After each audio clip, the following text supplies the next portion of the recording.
राधे राधे। मद् भागवत का पहला अध्याय है, कुरुक्षेत्र के युद्ध स्थल में क्या हुआ। तो धृतराष्ट्र संजय से मालूम करते हैं कि युद्ध स्थल पर मेरे पुत्रों और पांडु पुत्रों में क्या बात हुई। तो उनको हस्तिनापुर से ही बैठकर देखते हैं। संजय बताते हैं उनको दिव्य दृष्टि प्रदान करी गई थी महाभारत का युद्ध देखने के लिए। महर्षि वेद व्यास जी ने उनको ये प्रदान करी थी, जो वो सारा युद्ध देखकर और सुन पा रहे थे, देख पा रहे थे, और सब कुछ धृतराष्ट्र को वो बता रहे थे और समझा रहे थे। धृतराष्ट्र भली भांति जानता था कि अर्जुन के पक्ष में युद्ध स्थल पर श्री कृष्ण भगवान है, तो जीत अर्जुन की है। पर वो इतना अत्यंत भयभीत था अपने पुत्रों को लेकर, बहुत ज्यादा भयभीत था। तो वो संजय से बार बार बोल रहा था कि कुरुक्षेत्र के युद्ध स्थल पर क्या हो रहा है, मेरे पुत्रों पांडु पुत्रों में कोई समझौता हुआ। तो संजय बोलते हैं कि कोई समझौता नहीं हुआ। पांडु तथा धृतराष्ट्र के पुत्र दोनों ही एक वंश के संबंधित थे, एक ही वंश के थे। यहाँ पर धृतराष्ट्र के वाक्य से उसके मनोभाव प्रकट होते हैं। जानबूझकर अपने पुत्रों कुरु और पांडव के पुत्रों को वंश से उत्तराधिकार से उसने अलग रखा, जो उनका अधिकार था। धृतराष्ट्र ने उनको उनके अधिकारों से अलग रखा। इस तरह पांडव के पुत्रों अर्थात अपने भतीजों के साथ धृतराष्ट्र की वशिष्ठ मन स्थिति समझी जा सकती है कि उसने कैसा व्यवहार किया अपने भतीजों के साथ और अपनी कुलवधू के साथ। जिस प्रकार भगवान कहते हैं, जिस प्रकार धान खेत से अवांछित पौधों को उखाड़ दिया जाता है, उसी प्रकार इस कथा के आरंभ से ही ऐसी आशा की जाती है कि जहां धर्म के पिता श्री कृष्ण पौधों को समूल नष्ट करके युधिष्ठिर आदि नितांत धार्मिक पुरुषों की स्थापना की जाएगी। जो दुर्योधन था वो बहुत अधर्मी था और युधिष्ठिर जो थे वो बहुत धर्म के चालन करने वाले थे। तो भगवान जी कहते हैं, यहाँ धर्म क्षेत्र कुरुक्षेत्र शब्दों की ऐतिहासिक वैदिक महात्मा के अतिरिक्त यही सार्थ करता है। संजय ने कहा, हे राजन, पांडव पुत्रों द्वारा सेना की व्यूह रचना देखकर राजा दुर्योधन अपने गुरु के पास गया और उसने ये शब्द कहे कि मैं इनकी पांडव पुत्रों की व्यूह रचना देखकर आकर्षित हो गया हूं। दुर्योधन ऐसा बोला। तो धृतराष्ट्र जन्म से अंधा था, दुर्भाग्यवश आध्यात्मिक दृष्टि से वंचित था। यह भी जानता था कि उसी के समान उसके पुत्र भी धर्म के मामले में अंधे हैं। दुर्योधन भी अधर्मी था और धृतराष्ट्र भी अंधा था। उसको धर्म अधर्म क्या था उसको कुछ अपने पुत्र को उसने बताया ही नहीं। धृतराष्ट्र को ये मालूम था भली भांति कि दुर्योधन पांडव पुत्रों से कभी भी समझौता नहीं करेगा, और पांडव पुत्रों को भी ये मालूम था।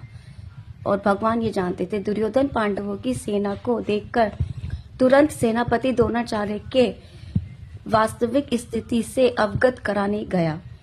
दुर्योधन को राजा कहकर संबोधित किया गया तो स्थिति गंभीरता लगी उसको, इस कारण से सेनापति के पास गया। दुर्योधन राजनीतिक बनाने के लिए सर्वथा उपयुक्त था, लेकिन पांडवों की व्यूह रचना देखी तो उसका यह कूटनीतिक व्यवहार उसके भय को छिपा ना पाया। वो देखकर उनका मतलब सब कुछ देखकर पांडवों का, तो वो मतलब होश खो दिए उसने। संजय बोला, हे आचार्य, पांडव पुत्रों की विशाल सेना को देखकर, जिसे आपके बुद्धिमान शिष्य द्रुपद के पुत्र ने इतने कौशल से वे व्यवस्थित किया है। मतलब द्रुपद का जो पुत्र था उसने सब कुछ इतने अच्छे से व्यू रचा था सेना का कि सब देख के आचार्य चकित हो गए थे। दुर्योधन महान ब्राह्मण सेनापति द्रोणाचार्य को दंगित करना चाहता था। अर्जुन की पत्नी द्रौपदी के पिता राजा द्रुपद के साथ द्रोणाचार्य का कुछ राजनीतिक झगड़ा था। इस झगड़े के फलस्वरूप द्रुपद ने एक महान यज्ञ संपन्न किया जिससे उसे एक ऐसा पुत्र प्राप्त होने का वरदान मिला जो द्रोणाचार्य का वध कर सके। द्रोणाचार्य का वध सिर्फ द्रुपद का पुत्र ही कर सकता था। तो द्रोणाचार्य इसे भली भांति जानता था, किंतु जब द्रुपद का पुत्र धृष्टद्युम्न युद्ध शिक्षा के लिए उसको सौंपा गया तो द्रोणाचार्य को उसे अपने सारे सैनिक रहस्य प्रदान से लगने लगे। सारे सैनिक उसे रहस्य से लगने लगे। उसको डर हो गया द्रोणाचार्य को। जब धृष्टद्युम्न कुरुक्षेत्र के युद्ध भूमि में पांडवों के पक्ष लेकर आ रहा था तो द्रोणाचार्य जो कला सीखी थी उसी के आधार पर उसने यह व्यूह रचना की थी। दुर्योधन ने द्रोणाचार्य से इस दुर्बलता की ओर इंगित किया जिससे युद्ध में संजग रहे और समझौता ना करे। इसके द्वारा वह द्रोणाचार्य को यह भी बताना चाह रहा था कि वह अपने प्रिय शिष्य पांडवों की प्रगति युद्ध में उदारता ना दिखा। द्रोणाचार्य को दुर्योधन बोलता है कि अपने शिष्यों के प्रति कोई भी प्रेम भाव ना दिखाएं, सिर्फ युद्ध करें। अर्जुन उसका अत्यंत प्रिय एवं तेजस्वी शिष्य था द्रोणाचार्य का। दुर्योधन ने यह चेतावनी द्रोणाचार्य को युद्ध स्थल पर दी थी। पांडवों की तरफ से एक योद्धा बहुत पराक्रमी था जिसका नाम था अभिमन्यु। वो बहुत अत्यंत बहुत शक्तिशाली था। उत्तर मौजा था, मतलब उसका जो उसके माता पिता थे वो अर्जुन और सुभद्रा का पुत्र था। सभी महारथी उसे देखकर आश्चर्यजनक हो गए थे युद्ध स्थल पर। दुर्योधन को अपने सेना पर इतना घमंड था कि उसको लगता था कि युद्ध में ही जीतूंगा, क्योंकि उसकी तरफ से भीष्म पितामह थे, इतने बड़े योद्धा। कर्ण था, इतना बड़ा योद्धा। सूर्यपुत्र कृपाचार्य अश्वत्थामा था जो द्रोणाचार्य का पुत्र था। विकर्ण था, सोमदत्त का पुत्र भूरिश्रवा था। तो युद्ध में सदैव विजय रहे ये योद्धा थे जो दुर्योधन की तरफ से थे। लेकिन पांडवों की तरफ से कोई नहीं था। सिर्फ 5 पांडव थे और उनके पुत्र थे और अभिमन्यु था और बस ठाकुर जी का साथ था जो अर्जुन के सारथी बने थे। वही अर्जुन को गाइडलाइंस कर रहे थे कि ऐसे करो, ऐसे करो, ऐसे करो। दुर्योधन की जो शक्ति थी युद्ध में वो भीष्म पितामह द्वारा थी। वो भली भांति जानता था कि भीष्म पितामह संरक्षित योद्धा हैं, जबकि पांडवों की शक्ति भीम थी।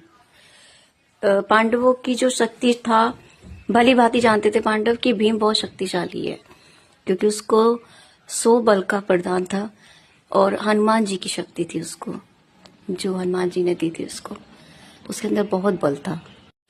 दुर्योधन हमेशा भीम से ईर्ष्या करता था बचपन से।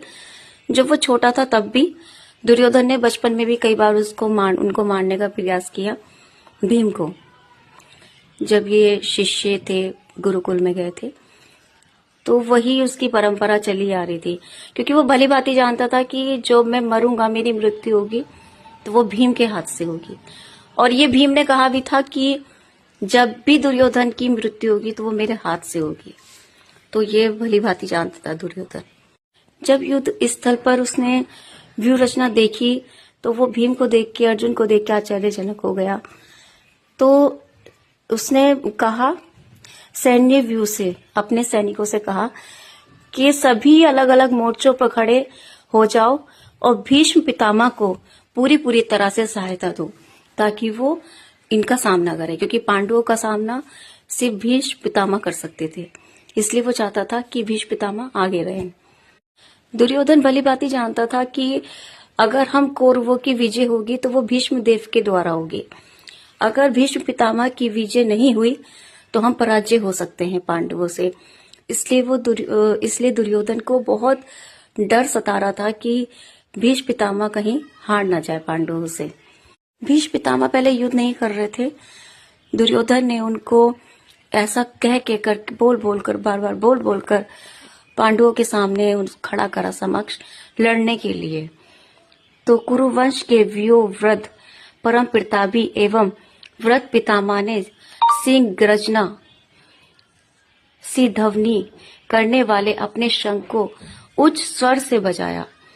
जो उनके शंख का नाम था उसका नाम था सिंह गर्जना।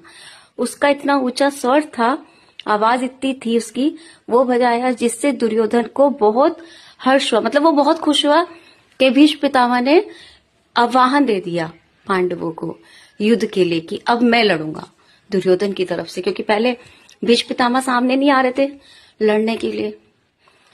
4-5 दिन ऐसे निकल गए थे। इसलिए जब दूसरी ओर से पांडवों की सेना में श्वेत घोड़ों द्वारा खींचे जाने विशाल रथ पर बैठे श्री कृष्ण जी और तथा अर्जुन, मतलब श्री कृष्ण जी सारथी थे, अर्जुन बैठा था, तो वो ऐसा रथ था, बहुत विशाल रथ। और तब उन्होंने अपने दिव्य शंख बजाए दोनों ने।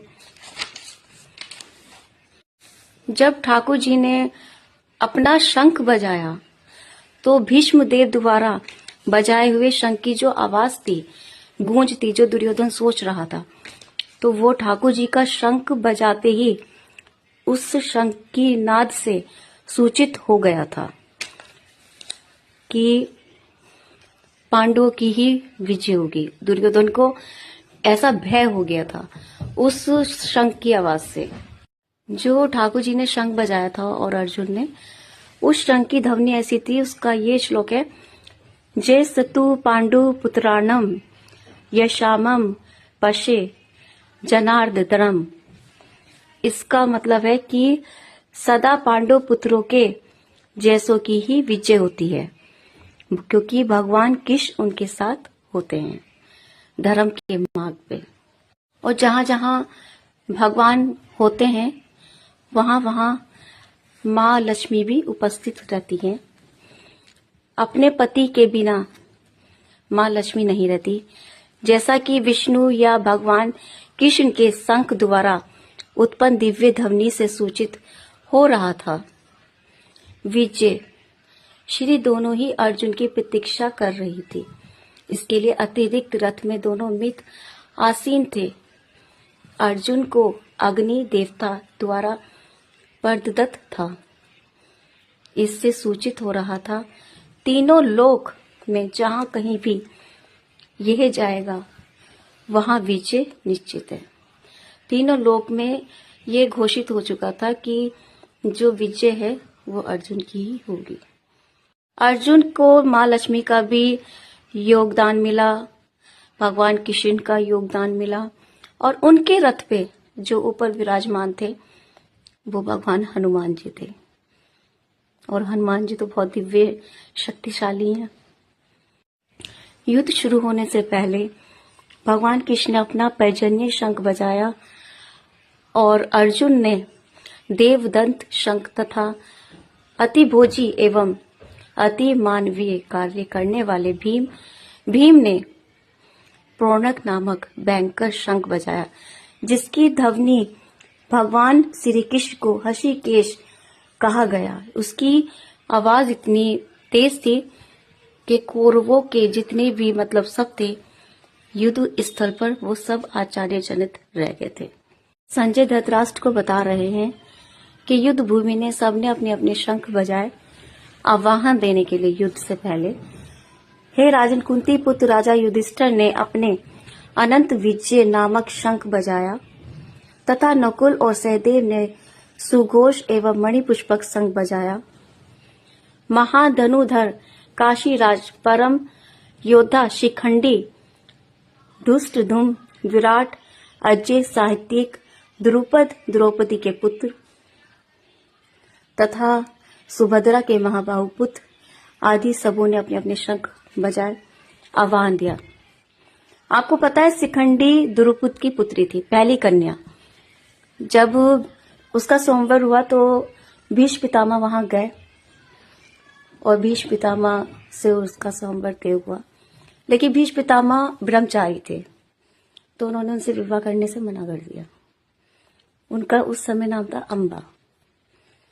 तो शिखंडी को जब मना कर दिया तो वो वहीं पर ही अपने आप को उन्होंने भस्म कर लिया था और ये श्राप दिया था भीष्म पितामह को कि जब भी तुम्हारी मृत्यु होगी वो मेरे हाथ से होगी। और द्रुपद की जो कन्या थी वो अग्नि से निकली थी, शिखंडी। तो फिर उनको दोबारा प्रदान हुआ, दोबारा उनका बेटा हुआ जो द्रोणाचार्य का वध करने के लिए हुआ। भीष्म पितामह का वध करने के लिए शिखंडी दोबारा पैदा हुई, जो वो भी अग्नि से निकली थी। और तीसरी पुत्री उनकी, जो दूसरी पुत्री जो उनकी हुई थी, वो थी द्रौपदी। वो अग्नि से प्रकट हुई थी। द्रौपदी अग्नि कन्या थी। जब वो प्रकट हुई थी तब उनको नहीं पता था कि उनका भविष्य क्या है, लेकिन ठाकुर जी को सब पता था। और भीष्म पितामह का जब वध हुआ था, उनको मारने का जो वरदान था वो सिर्फ शिखंडी को था। तो जब ठाकुर जी ने ये बात पांडवों को बताई थी तो कहा था कि तुम सिर्फ शिखंडी को लेकर आना, वही पांडव भीष्म पितामह का वध करेगी, क्योंकि उसको वरदान था। उसने कहा था कि मेरा वध, क्योंकि भीष्म पितामह ने कहा था कि जिस दिन मेरा मृत्यु का समय आएगा और तुम मेरे समक्ष खड़ी होंगी सामने, तो मैं अपने सारे शस्त्र गिरा दूंगा। तो वही हुआ। युद्ध के जब 12वें दिन शिखंडी उनके सामने पहुंची, पांडव पुत्र उनको लेके गए, तो भीष्म पितामह ने अपने अस्त्र गिरा दिए। तब जाके उनपे अर्जुन ने वार किया। ऐसे जाके उनका, लेकिन पहला वार जो किया था वो शिखंडी ने करा था भीष्म पितामह पे। और द्रोणाचार्य का जो वरदान था मृत्यु का, वो द्रुपद के पुत्र दुष्टदुम्न का था। उनको सिर्फ दुष्टदुम्न ही मार सकता था, ऐसा था। जब पांडवों ने अपने अपने शंख बजाए तो उसकी ध्वनि इतनी कोलाहलपूर्ण थी कि आकाश और पृथ्वी भी मतलब कांप गए थे एक समय के लिए कि ये क्या हो रहा है। कोई शब्द नहीं था किसी के पास। तो जो धृतराष्ट्र के पुत्र थे, दुर्योधन और लोग, तो उनका जो हृदय था वो बहुत ज्यादा कांप गया था। आवाज सुनकर विद्रण हो करने लगा था उनका हृदय कि अब क्या होगा।